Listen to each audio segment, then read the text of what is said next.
बोलिए सद्गुरुदेव की जय। दान करने वाला बड़ा है कि लेने वाला बड़ा है?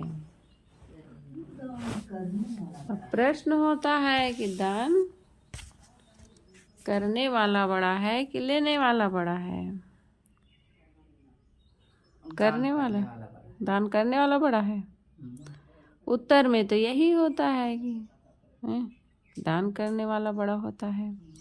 दान मुख्य दो प्रकार का होता है। कौन कौन सा?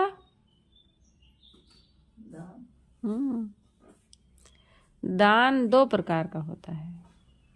कौन कौन से दान? बताओ ना। ये तो पूछ रही हूँ, आपके हिसाब से क्या है? एक ज्ञान का दान और दूसरा पदार्थों का दान, जड़ चीजों का दान।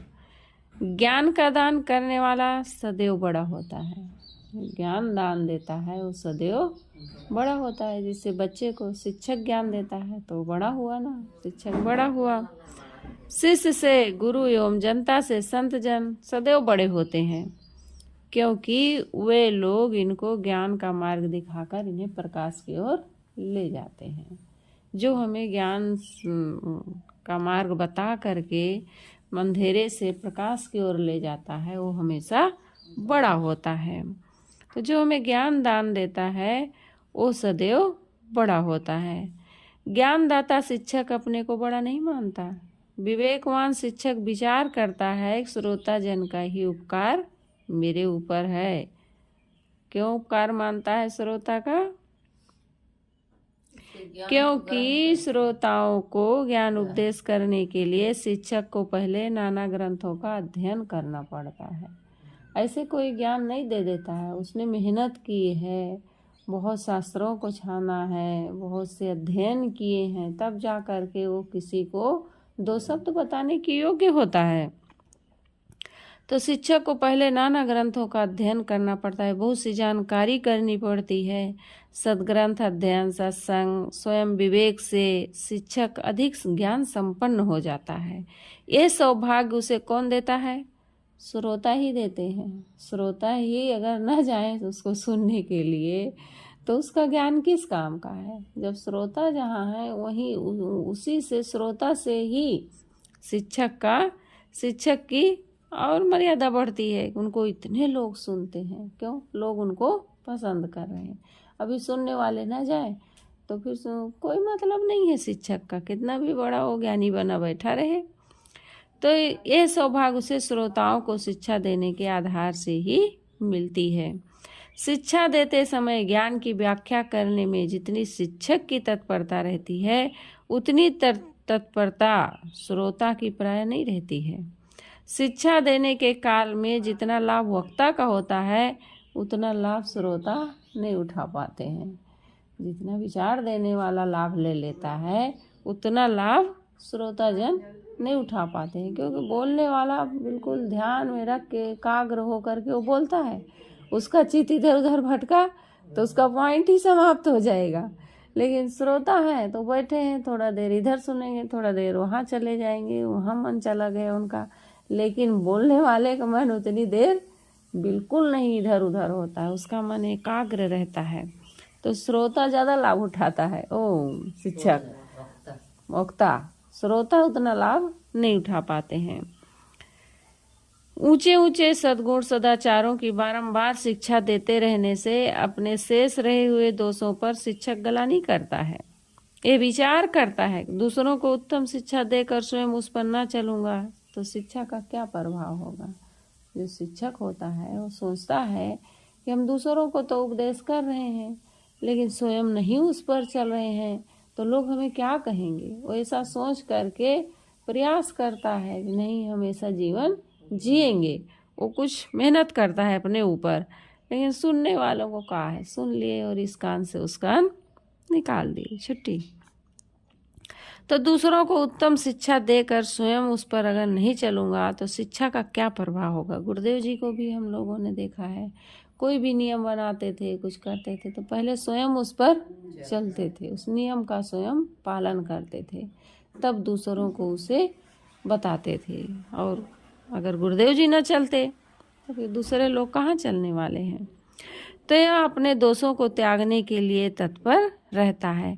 जिन सद्गुण सदाचारों के बारंबार अध्ययन, मनन, निधिध्यासन एवं प्रवचन किए जाते हैं, उनका अपने जीवन पर पूर्ण संस्कार पड़कर शिक्षक का जीवन सद्गुण सदाचार में हो जाना स्वाभाविक है। बार बार उसी का अध्ययन कर रहे हैं, बार बार उसको बोल रहे हैं, लोगों में उसकी चर्चा कर रहे हैं, तो धीरे धीरे वो उसका प्रभाव अपने ऊपर पड़ता है, उसका संस्कार पड़ता है। इस प्रकार कामना तथा अभिमान त्याग कर शिक्षा देने के कारण श्रोताओं के आधार से अपना जीवन सुधार मानकर विवेकवान शिक्षक श्रोताओं का ही अपने ऊपर उपकार मानते हैं।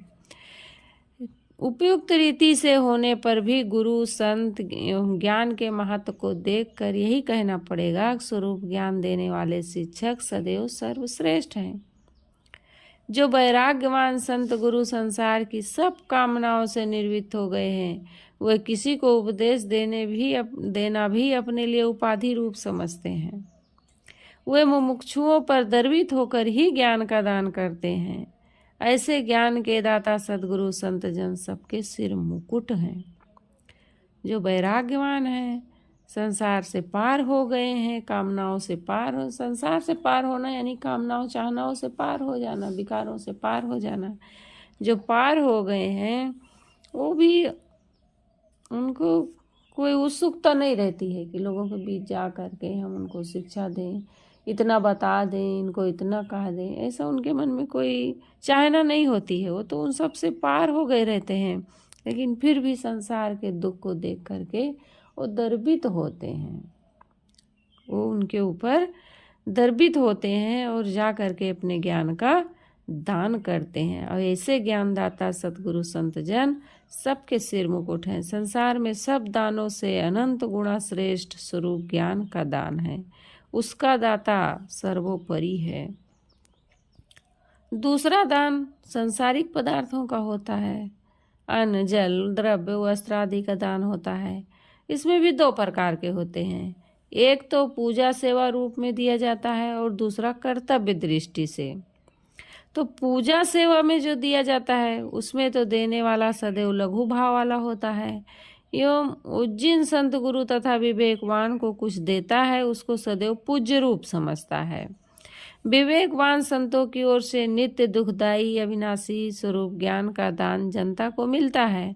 जनता द्वारा सद्गुरु संतों के प्रति किए हुए अन्न, वस्त्र, द्रव्य आदि का सेवा पूजा रूप दान बहुत ही सामान्य है।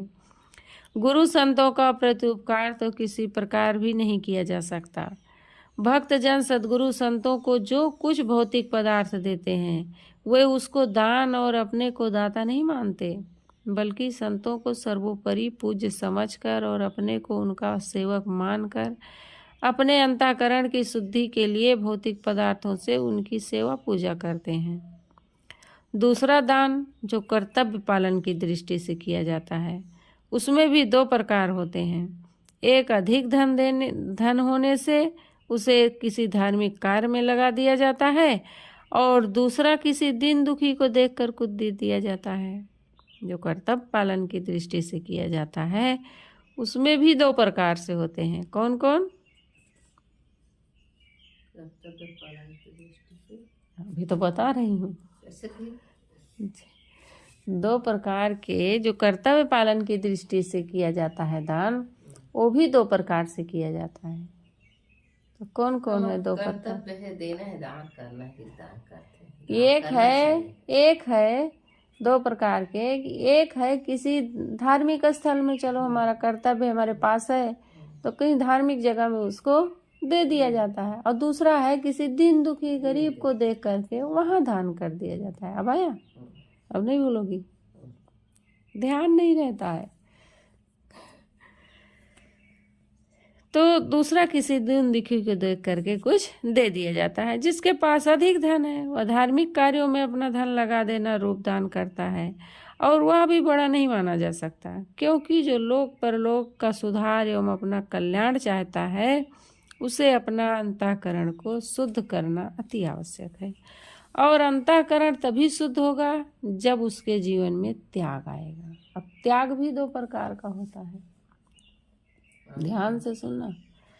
त्याग भी दो प्रकार का होता है। एक त्याग ऐसा होता है सारी संपत्ति को छोड़कर स्वच्छंद विचरण करता है, और दूसरा त्याग ऐसा होता है उसको सर्वथा न त्याग कर बल्कि उसका परोपकार में लगा देना रूप सदुपयोग कर लिया जाता है।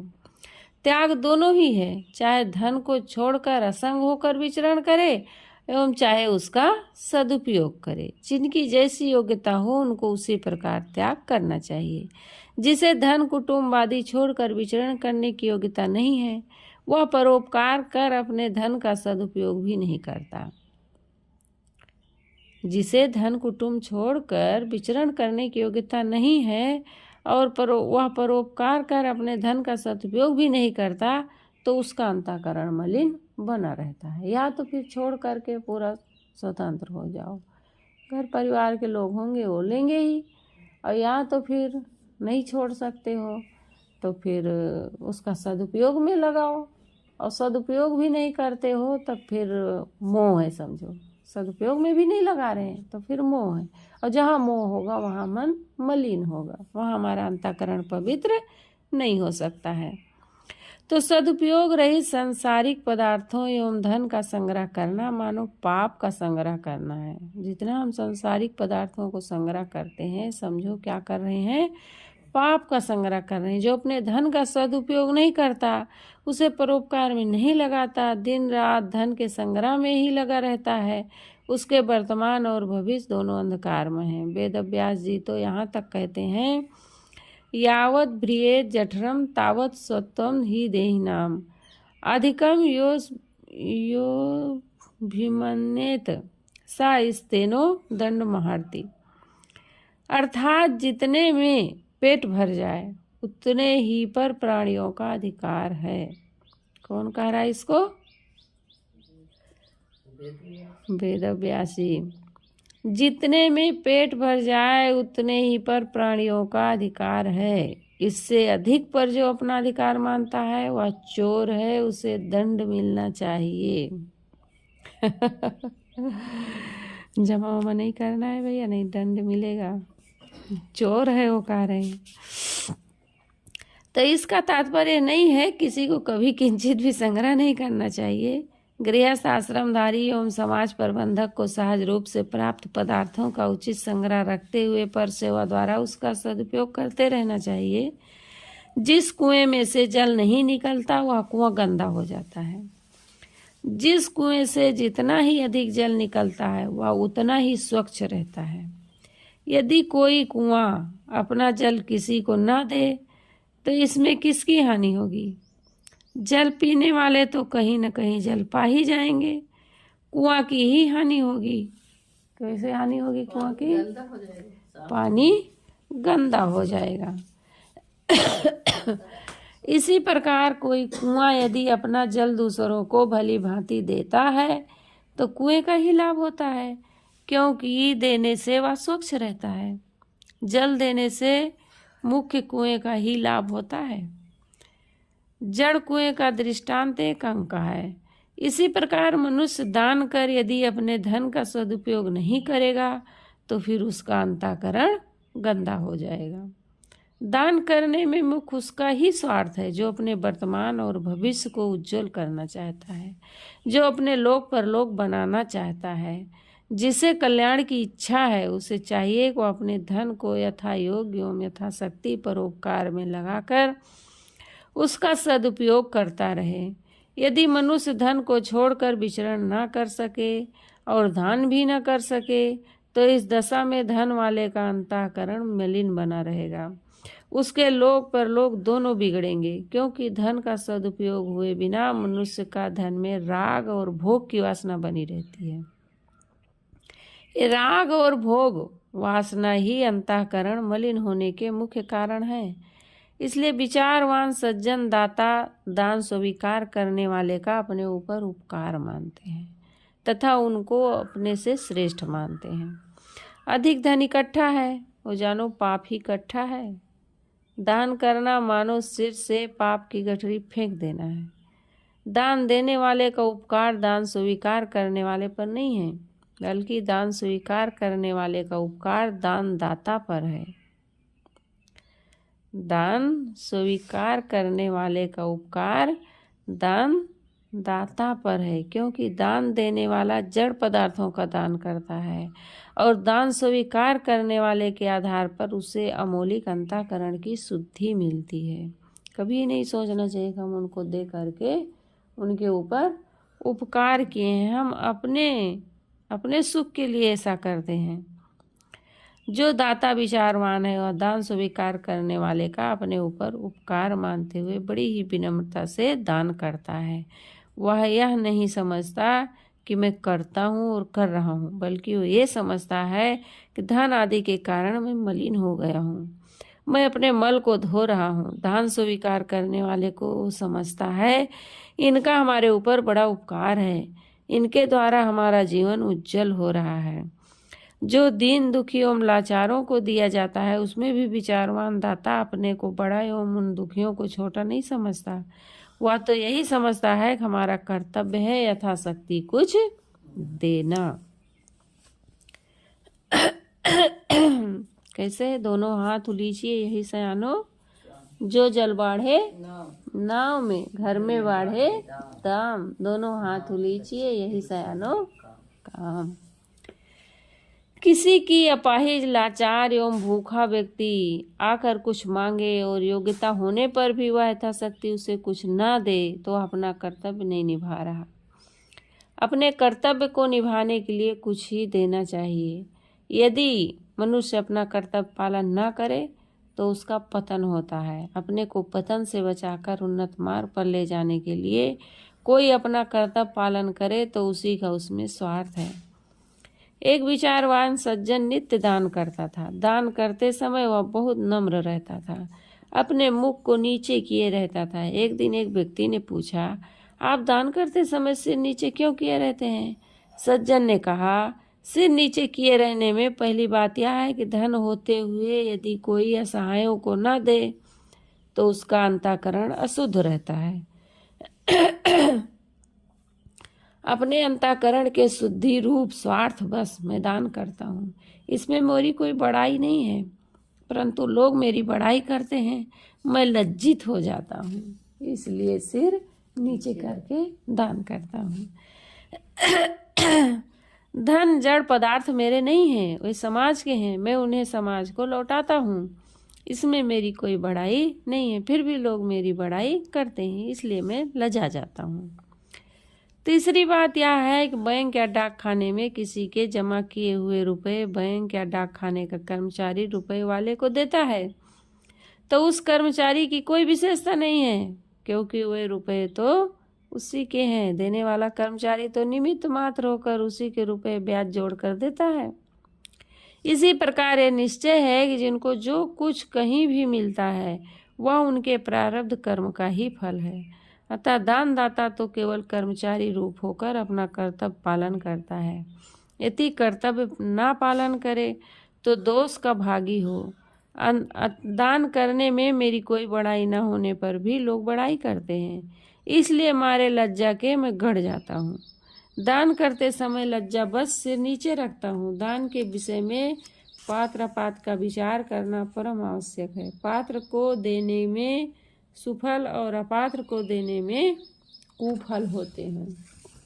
अब किसी अपात्र को दे दिए तो ले जाएगा उसको कहीं शराब कबाब में लगाएगा, और कोई सुपात्र को दिए तो फिर वो ले जाएगा उसको कहीं परमार्थ में लगाएगा, दीन दुखियों की सेवा में लगाएगा। इसका भी ध्यान होना चाहिए कि हम दान किसको कर रहे हैं। यदि सब मनुष्य मुक्ति के स्वरूप को यथार्थ न जान पाने से उससे लापरवाह हैं तो सांसारिक सुख तो सभी चाहते हैं, परंतु विचार कीजिए सांसारिक सुख भी परोपकार के बिना नहीं मिल सकता है। सांसारिक सुख भी पाने के लिए हमें परोपकार करना पड़ेगा।